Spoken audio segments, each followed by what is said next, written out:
Ladies and gentlemen, welcome to IDB, Idea to Business, Interest Fee to Bareke, and Innovation to Brand. In this show, I promise you to bring people from all walks of life. And I have phenomenal colleagues and friends of mine came from United Kingdom, from Ghana, and from Nigeria. I'm really thrilled and excited that I have really phenomenal gentlemen and fine businessmen that I would like to introduce you. So I'm keeping my promise, as you see. So today I have Alexander as well as Maxi with me, which will talk about both Opulent Investments Group as well as Tangible Middle East Group. They are both very important investment groups and doing a phenomenal job in United Kingdom, Turkey, and Africa. So Alexander Mohammed, welcome to our show. I'm really thrilled and excited. Thank you, brother, for inviting me. Thank you. I'm so excited that you take your time, came all the way from United Kingdom, and take this special trip from Istanbul during this time. I can't thank you enough on behalf of the Ntr TV. Thank you. You're welcome. It's an honor. Thank you. And also, Maxi, I want to thank you as well for your beautiful smile and giving this positive energy on behalf of Ntr TV. I'm honored to be here. Thank you. So let's start with you. So I know you very well, but for our viewers, you know, who is Alexander Mohammed? Okay. Can you tell a little bit about yourself? Okay. Well, before I start, I'll begin in my custom. Bismillah ar-Rahman ar-Rahim. In the name of Allah, the Beneficent, the Merciful, I bear witness that there is no God but Allah, and I bear witness that Muhammad is his servant and messenger. I greet you in the greeting words of peace of Assalamu alaikum. Wa alaikum salam wa rahmatullahi wa barakatuh. So for me, this journey began about, let's say, maybe about 4 years ago. I'm from the Nation of Islam. I'm a follower of the Honorable Minister Louis Farrakhan, who was taught and trained by the Honorable Elijah Muhammad, who was actually in Turkey in around 1959 and 1960. In fact, Turkey played a big part in helping him with aspects of global commerce and trade. And, you know, he spoke very highly of Turkey at that time. So for me, an aspect of the Nation of Islam when you enroll has always been international trade. And so for me, 4 years ago, I began looking at ways of how I could achieve that. And I had a lot of contacts in business, but I was looking for also a person who I could team up with. So first I was thinking of that idea. That's how I met Sanj. That's great. Beautiful. And he also had the same vision. He had contacts. And so basically we merged, and over a period of 4 years, we began the business from like a small baby. And we got it to where it is now. 4 years later, we've traveled to so many places. We've met so many different types of people. So yeah, so up until now, it's been a very beautiful experience. So that's basically how I began. And you have Ghana background, you have also United Kingdom. Tell me a little bit about that as well, if you don't mind. Yes, I was born in London, and then when I was about 4 or 5 years old, both my parents are from Ghana, from the northeast area, and so when I was about 5, my family said, "Okay, Alex, we're going back to Ghana," and so I went there and I went to school in Ghana up until I was about maybe 14, and then I came back to London. But during that time in Ghana, it was very beneficial because I got to see that there was another side to my family in terms of Ghana. I learned to speak the language whilst I was there. I didn't even speak the language when I moved to Ghana. So Connecting back to your roots. connecting back to my roots and meeting my whole extended family. So I really feel like that gave me like a base to do what I do. And then I've always said to myself, you know, the late Kwame Nkrumah, who was the president of Ghana, always said, those of you who have had the opportunity to come to Europe and study, you know, to always bring it back. Absolutely. So that Ghana can benefit, or wherever you are in Africa, can benefit from your skills. What a beautiful message. Yeah. This is very important. Yeah, so it's serving very back to your community is extremely important. Exactly. So for me, that's my vision, and I have a team of people who also share aspects of that vision. That's great. Thank you. So, Maxi, I know you very well, but for our viewers also, can you tell a little bit about yourself, your aspirations, where you were born, what you have done, your background? Let's start with that. Absolutely. Just like every other normal person, I was born in Nigeria. Normal family, normal background, nothing special. I moved here about 8 years ago. For school initially, I studied economics in northern Cyprus, and then I did my master's here in Istanbul. And then after that, I just got lucky, I would say. They're lucky to have you. It's the other way around. Yeah. No, because in life, it's we don't plan anything. We don't. Life doesn't owe us anything. We just move with the stream, and I like to call it luck. Whatever luck means to me. And I feel like I got lucky to get employed. Not unlike Alexander here, I didn't start anything with any dreams. I just got employed by a very nice team of company, who was very dedicated to invest in me. To invest time, to invest resources, to teach me a lot of things. And starting as an assistant to the chairman, I've learned a lot through my time over 4 years now. Currently, I'm the general manager for Tangible Middle East Investments in Istanbul. Basically, we are a finance company. We do a lot of international trade, which is very interesting for me, which is what I look to do, because coming from where I come from, I feel like the only way that I can really make a difference, is through business. A lot of people look to politics. They look to go in and try to change people's lives directly. I feel like the only way you can really change lives, you can really bring change to your society, is by changing the way the society operates economically. Because economy controls society, economy controls people, controls how people make decisions. So if you can change the economy of a people, then basically you can bring change in whatever way. We've seen it happen everywhere.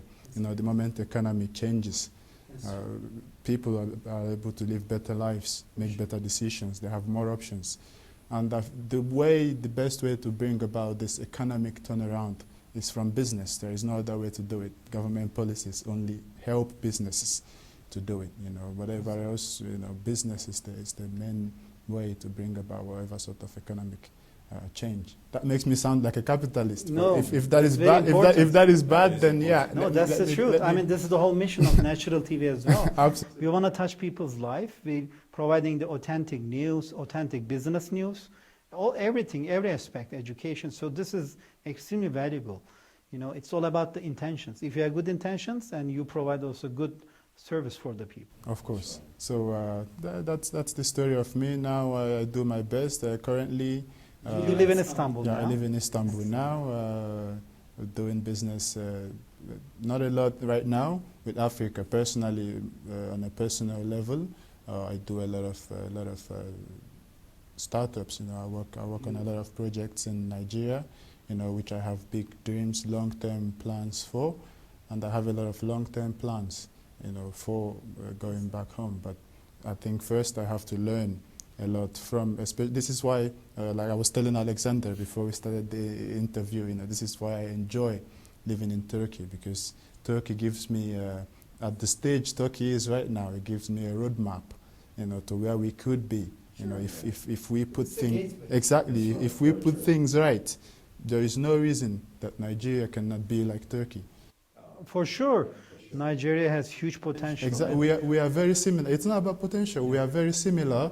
Culturally. Exactly. We are way more similar than we even know. You know, the way we live, the way our people live, the way we think, you know, the way we respect each other, the way the society lives. You know, family values, solidarity, work, you know, honesty, integrity, all values. All of that. Yeah. So, you know, there is no reason we cannot grow like this. So when I look at Turkey, and I look at how it's projected, I always, it's like I take my pen and paper and I just keep writing and I just keep learning.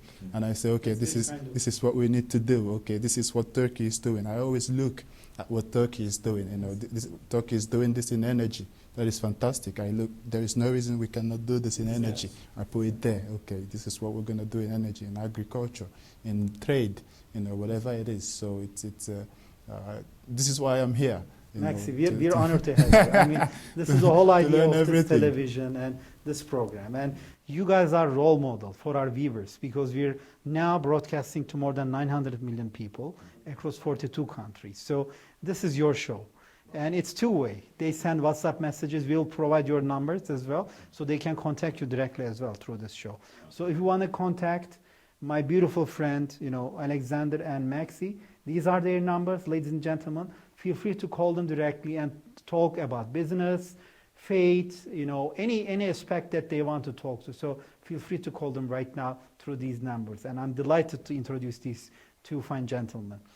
So, from your perspective, Alexander, how do you see the current potential being maximized in terms of trade and culture between Turkey, Africa, UK, and the rest of the world? Do you think Africa is reaching its potential, or we're just starting? For sure. I mean, for me, I believe it's just starting. Even I was saying before about Kwame Nkrumah talking about those of us who have had the opportunity to come to Europe or America to bring those skills back home. But at the time I heard him say that, I wasn't really sure about how I could achieve that. But, and I was doing it a little bit, but with limited success. But having been here in Turkey, I can see, I was just telling Maxi, jeez, I forgot your name. I was just telling Maxi how it could be achieved, because it's just, Turkey also has an interest in Africa. And the different places I've been to, you have an excellent supply chain. And so for me, Turkey being positioned strategically, Europe, Africa, the Middle East, for me, I see Turkey as the gateway into Africa. Because, you know, to achieve anything in business, you need a, what should I say, a very transparent and ethical supply chain. And you can only do that through partnerships, and partnerships are achieved with people. So for me, I see Turkey as one of the places where I can start that. And so anything I want to promote in Europe, anything I want to promote in Africa, anything I want to promote in the Middle East, I have this place as the hub. Absolutely. This Yeah. is your hub. Yeah, so for me, that's the way I see it. It's being here and seeing being on some of the visits with you. I can see I can even achieve that faster, because once you have transparency and trust issues out of the way, it's not something you have to think about. Then all you have to think about is the structuring things and how to execute, exactly. So for me, yeah, that's how I see it. And did you enjoy the Turksat visit? The Turksat was amazing. I mean, just going there and seeing those huge, I've never seen anything like that. And then, you know, just seeing the Turkish flag on the satellites. And I was amazed, and everybody there is an expert in what they do. So yeah, for me, I was blown away by what I hope I can go to space with them one day. Anytime. Yeah. We'll work with SpaceX and make sure we arrange a special tour for you. Okay, good. Or Virgin Atlantic. Yes, I go up in a rocket for 6 months or something. So Maxi, what do you think about the potential from your experience? You have been longer in Turkey now, about 8 years, correct? Correct. So from your perspective, what is the potential, business potential between Turkey, Africa, and the rest of the world? Where are we right now? Oh, it's absolutely massive. You know, I think I should start with first when people try to, a lot of people, you know, a lot of analysts, when they try to look at the case of Africa. I mean, these days things are changing a little bit, but Normally, when people try to analyze the case of Africa, they just take Africa and they put on the table. And they just say, oh, Africa needs this, Africa needs that. You cannot say that from outside. But not really, because Nigeria alone is as diverse as Europe itself. And Africa is more diverse. All of these places, they need different things. Different strategies. They have different problems. Let's say, for example, in Nigeria, we have major logistics problems. We have major manufacturing problems. The manufacturing affects a lot of the African countries as well. So when it comes to trade, what we need in Africa is not just partners who are just looking to dump products, who are looking to, you see a market of 1.3 billion people, and you're looking to, oh, I can manufacture a lot more and just put it there. Right. Or what can we get from there? Oh, let's go get some cocoa and then we make some chocolate and push it back to them. This is what happens with the supply chain, with everything in Africa. We put out crude oil, we buy petroleum. We put out cocoa, we buy chocolates. With everything. So what we need in trade are true partners, who are willing to invest into the market, especially for this African free trade area, which is an absolute. I look forward to seeing that being a success. To bring about intra-African trade. This is the important trade that needs to happen for Africa to have potential. To have manufacturing happen on ground, and to have true partners who can support us where we are not competitively strong. Of course, everybody needs to get something from outside. We cannot make everything in Africa. Right. But just the things that we need, people who would partner with us and just give us what we need, and then take what we make. Exactly. This is what partnership is about. And this is how everybody else trade. Everybody else, they give the partner what they need, and they take what the partner makes. This is the type of partnership that we need to do. It's a win-win structure. Exactly. So that we grow together. This is exactly the only way that it's gonna work.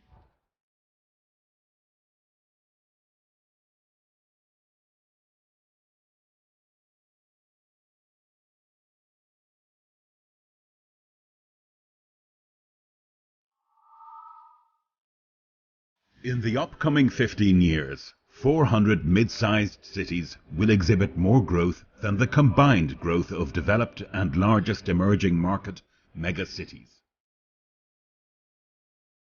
It will constitute more than 40% of the global economic growth. Overall, the world's economy will be experiencing a substantial growth. Tangible is a strategic development and private investment firm partnering to build businesses with flexible capital solutions across various industries and situations. Interested, invested, involved in you. Tangible. We deliver. Tangible offers a broad, diversified suite of partnership programs which are spread across risk and return strategies, all to help entrepreneurs seize market opportunities. Our program includes a complete range of investment and restructuring solutions. Our partnership means both the implementation of restructuring and investment solutions. Our investments focus on small and medium-sized businesses, which invested in improving 6 major sectors: real estate development, energy, healthcare, education,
Welcome to ITV. This is your host, Dr. Yavuz Selim Sulay, physician, entrepreneur, and venture architect. We are thrilled that we are able to bring these fine gentlemen to our viewers across Africa, to more than 42 countries and more than 900 million viewers. And today we are talking about the business world and how it impacts. And I have Alexander and Maxi that I'm really thrilled and excited we're talking together. So Alexander, I want you to tell me more about your vision of Africa and how you think, after COVID-19, what are the things has changed in your business and your vision of Africa? And I will also get to Maxi with the same question.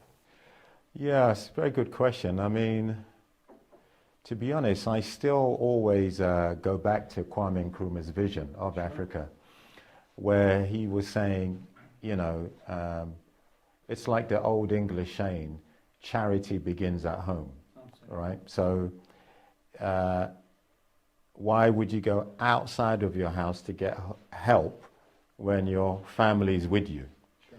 And Africa, between them, have a huge amount of natural resources. Sure. I mean, most of civilization is dependent upon what they have. And if Africa, I see Africa developing its interpersonal relationships, so that then can be used as a platform for more trade between the countries. And obviously it's not an easy thing to do. There are differences, there are hurdles we're going to have to overcome. It's not necessarily going to be an overnight sensation, but if we can table a plan, a long-term plan, on how we can, over a period of time, step by step, cohesively work better together, then I think we don't pass on this current legacy to the next generation. And for me, I think it's going to need all of the skills that we have in people who have been trained in business management and administration, because observing Africa from a distance, some of the problems are just maybe lack of skill set, lack of business acumen, so it leads to wastage. Sure. In areas where we don't need to have it. But I think through partnerships with countries who have already overcome those hurdles, like Turkey is, like other countries are, through partnerships, if every other country thought like that in terms of helping to develop Africa, then I think as a team, we can overcome those hurdles. I mean, I was in the Congo last year, and people had diamonds in their pockets like you were carrying like coins, But if I was asking them, do you know what the clarity and size of it is, they said no. They didn't even know. I just need the money, Exactly. And when a country has been in a kind of depression like that for a long time, it puts stress on the people. So I think all of our aims and ambitions should be from the top down, working to make Africa more efficient. But I think the unity of Africa is the key thing. I think that's the main point, because without that, nothing else can happen. So.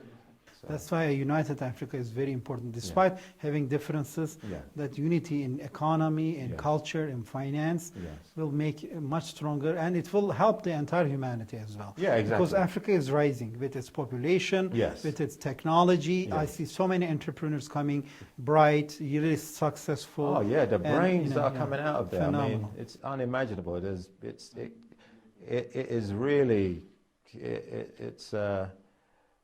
it's amazing what Africa is doing right now. So if they're doing that now, let alone we add what we were talking about to it as well, it'll be a totally different place. So that's what I see. I mean, because if you imagine it, in New York, Nigerian doctors make up the highest immigrant doctors in New York. Wow. Nigerian doctors are one of the best in the UK, in the US. Yes. Very talented surgeons, very talented physicians. And we don't have enough back home. We don't have sufficient enough. Our leaders have to go abroad to go seek this medical tourism, but we have the best outside. So it's just about allocation of resources. When people have resources to be able to develop themselves, they're the best of people would come up. And let's say, for example, with the coronavirus, this it exposed a lot of weaknesses in our systems, because you would think, okay, it's bad, but it's not that bad, until a situation comes when you need to lock down. Sure. And now you see that, okay, people cannot lock down because there is no way they're going to get food without the lady who comes out in the morning to put out akara. Right. There is no way they're going to get food, to buy the akara even, because they have to go outside and do a work and do a job physically to get the food. There is no logistics. You cannot deliver things to people. There is no, the government doesn't even know enough of its citizens, so they cannot distribute palliatives, much efficiently. And even when they do, it's a joke. It's not enough. The healthcare system, it's not sufficient. Because people, you're not able to care for people, you're not able to set up enough test facilities. So it exposed a lot of underlying serious issues in the systems, that needs to be worked out. In order for usually this system is more of a strategy, and building the right strategy brings the welfare. Exactly, and the interesting thing is, when it comes to all of these things, when you talk about it and it feels, oh, it's so sad, oh man. But then, the way to fix them are quite simple things. Yes, are quite common things. That you can just you can implement. It's better logistics. How do you do that? Government doesn't need to do everything. This is one problem that we have with Africa. Everybody just looks, oh, the government is failing, man. Yes, that's right. The government is failing, but it's not the government. It's each and every one of us. It's each and every person needs to be able to empowered and feel responsible. Exactly, and the government needs to support, with policies, that would allow at least foreigners to come in and invest. That would allow our doctors to stay at home, that would allow our very good doctors to come back from abroad. Yeah, that's right. So bring our expertise home. Bring our resources, our human resources. So the right human resource management, right intention, right strategy, and right execution, all of them. Exactly. And Nigeria is a huge country. Yes, it's more than huge market, huge.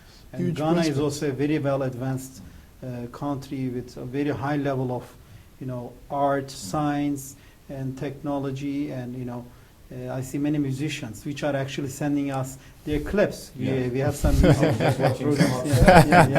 Before I came down. Exactly. So we see so many different talents coming in. So, and also your background of business and giving that back to community and creating synergy is very important as well. Yeah. So I can't wait to go to Nigeria with you, go to Ghana with you, and DRC as well, and other places. Of course, and forward to that. Bring a lot of that Turkish knowledge, that Turkish know-how, in a lot of things. We'll be honored. We'll be honored. I feel like we're brothers and sisters who fall apart and now getting back together. That's my sincere feeling. Yeah. Exactly. That's a good way to say it. And Alexander, before we close the show, I want to get your general feedback about what Natural TV is doing now on the ground with this current type of broadcasting. Do you feel, what is your feeling in general about what we do in this show, ITV, as well as what Natural TV does to more than 42 countries across 900 million people? Yeah, I mean, after having a talk with you this afternoon and getting the full data about what you're doing and what your aims are, I think it's very, very important, because what you're essentially doing is giving a platform and connecting people who are in disparate locations. And I think to be able to, because like I was just saying, Kwame Nkrumah was saying, those of you who are in Europe, give Africa the opportunity, right?